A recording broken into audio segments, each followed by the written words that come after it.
Assalamualaikum warahmatullahi wabarakatuh. Perkenalkan, nama saya M. Datu Alfarid dari kelas 1E, Program Studi Pendidikan Bahasa dan Sastra Indonesia. Di video kali ini saya akan menjelaskan tentang yang pertama, definisi berbicara secara umum. Yang kedua, tujuan berbicara secara sosial, instrumental, ritual, dan ekspresif. Baik, yang pertama, definisi berbicara secara umum. Berbicara merupakan kegiatan berbahasa yang dilakukan oleh manusia secara lisan.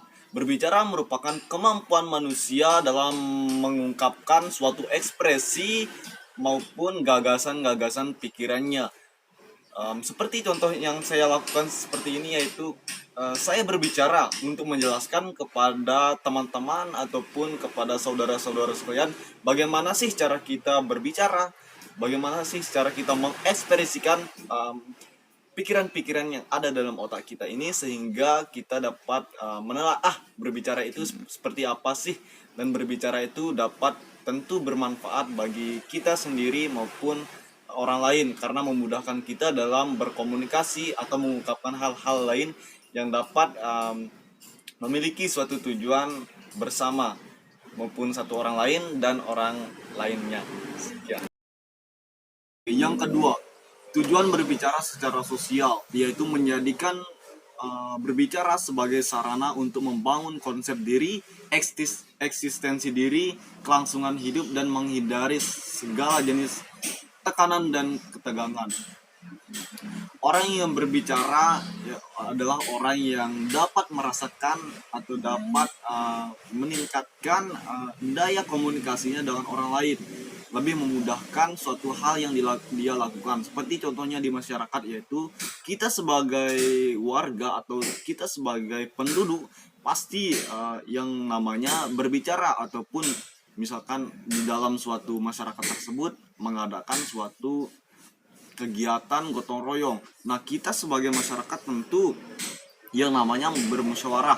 Nah, di musyawarah itulah kita dapat berbicara satu sama lain untuk mengungkapkan atau mengungkapkan suatu perasaan atau ide-ide kita untuk membangun bagaimana sih cara kita bergotong royong di masyarakat tersebut, bagaimana sih cara kita untuk mewujudkan masyarakat tersebut menjadi masyarakat yang harmonis, sejahtera, damai, dan tentu maju untuk kedepannya.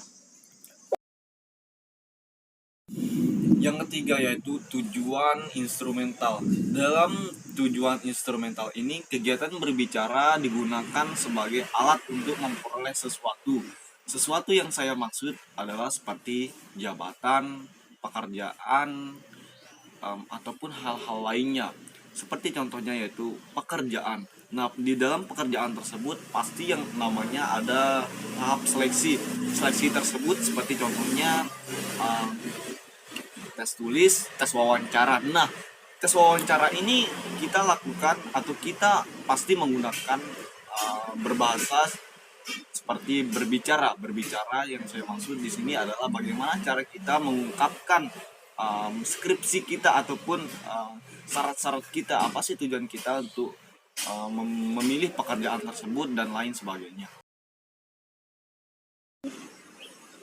Oke, yang ketiga yaitu tujuan berbicara secara ekspresif, yaitu kita adalah mengungkapkan suatu perasaan kita atau perasaan pembicara kepada orang lain.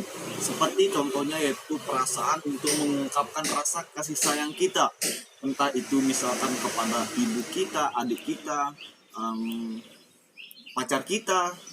Seperti contohnya gini, misalkan kita mempunyai perasaan jatuh cinta, wah, aku mencintai si A misalkan. Nah, bagaimana cara kita untuk memanfaatkan berbahasa tersebut untuk mengungkapkan perasaan cinta kita kepada si A tersebut?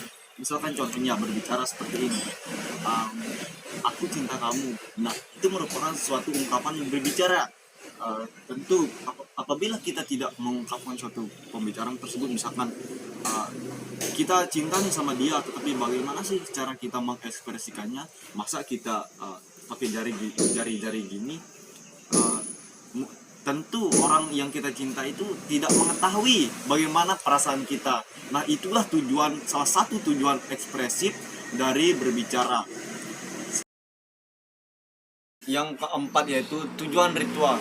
Tujuan ritual ini menggunakan bahasa sebagai media untuk menyampaikan pesan ritual kepada penganutnya. Misalkan contohnya gini, agama Islam merupakan agama yang terbesar di Indonesia. Nah, banyak sekali pesan-pesan ataupun doa sepertinya contohnya itu doa.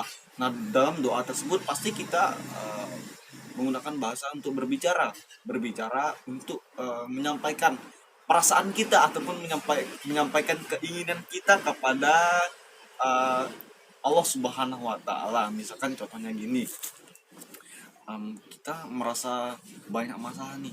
Nah, bagaimana cara kita untuk menyampaikan, menyampaikan pesan kita? Apakah kita ingin menjadi sebagai orang yang sukses, orang yang berguna bagi orang lain, dan lain sebagainya. Hingga tujuan ritual tersebut adalah salah satu tujuan yang paling penting dalam melakukan pembicaraan.